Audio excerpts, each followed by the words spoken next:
विश्व भर में धार्मिक नगरी कहे जाने वाले संगम नगरी प्रयागराज में वैसे तो कई दर्शनीय और पूजनीय स्थल हैं, लेकिन एक ऐसा अनोखा मंदिर जहां नवरात्रि पर हजारों श्रद्धालुओं की भीड़ प्रतिदिन उमड़ती है।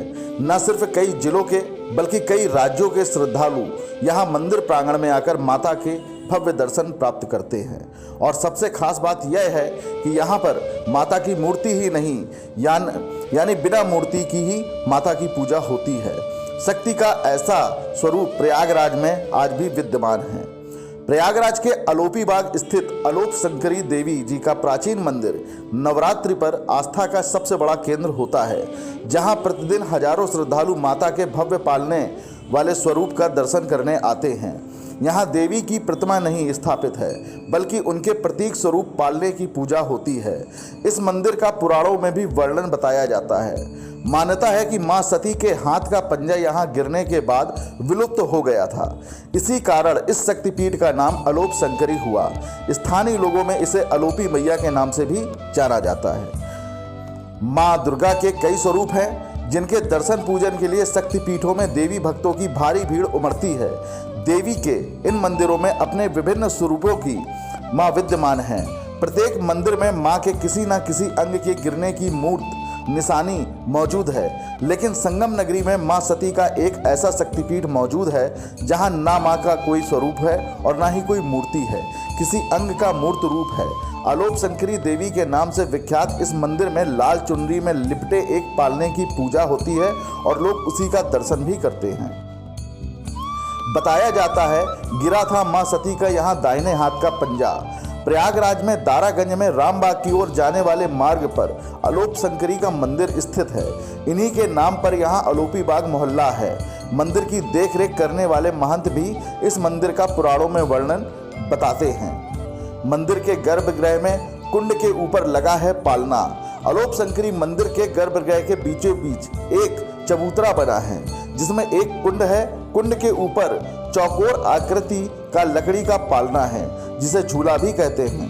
कुछ कुंड के ऊपर चौकोर आकार में लकड़ी का एक पालना या झूला भी रस्सी से लटकता रहता है, जो एक लाल रंग के चुनरी से ढका रहता है। हजारों की संख्या में भक्त यहाँ मां का दर्शन करने आते हैं।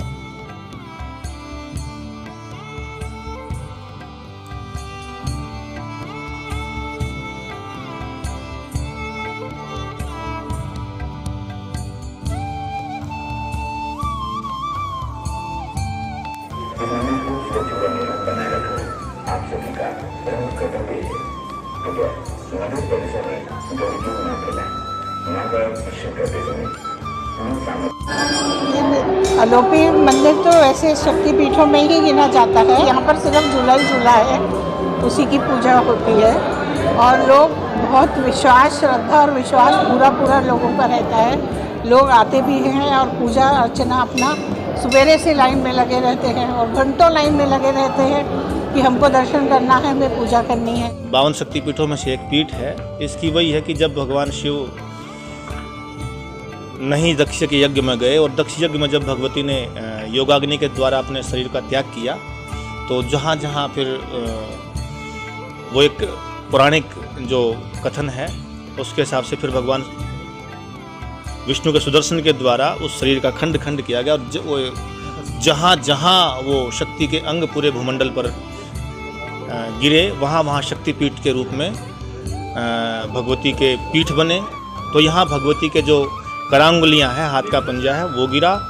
तो यहाँ ललिता अलोप शंकरी नाम से, यानी स्वयं भगवती ललिता यहाँ अलोप शंकरी के नाम से प्रतिष्ठित हुई। तो यह इस स्थान का पौराणिक महत्व है। यहाँ जो भी धर्म, अर्थ, काम और मोक्ष चारों पुरुषार्थों की कामना लेकर जो भी जिस भाव से आता है, उसकी वह मनोकामना पूर्ण होती है। यहाँ माता जी की एक वेदी है और वेदी के अंदर एक कुंड है, वो उसके अंदर एक श्री यंत्र है जो कि प्राचीन काल से ही है। कुंड में पानी प्राचीन, और क्योंकि जब पहले लोग आते थे तो संगम से जल लेकर के वही उस जल में यहाँ चढ़ता था। आज भी यहाँ परंपरागत रूप से यहाँ हमारे यहाँ एक कूप है, कुआं, और वहीं से जल उसमें वो करते हैं और उस कुंड में भरते हैं। कोई मधु से उस कुंड को अभिषिक्त करता है, पूर्ण करता है, कोई दूध से करता है, कोई मतलब अपनी अपनी श्रद्धा के हिसाब से जैसी जैसी मनोकामना होती है मनुष्य करते हैं। और उस कुंड के ऊपर झूला है भगवती का।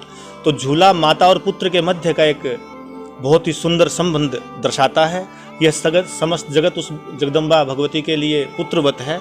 तो उस पालने को छू करके हर कोई यही कामना करता है कि हे माता पुत्रवत हमारा पालन करना, और भगवती का आशीर्वाद और भगवती की उपस्थिति उस पालने में भी मानी जाती है, क्योंकि यहाँ इसी तरीके की प्रचलन है और यही यहाँ का महत्व है।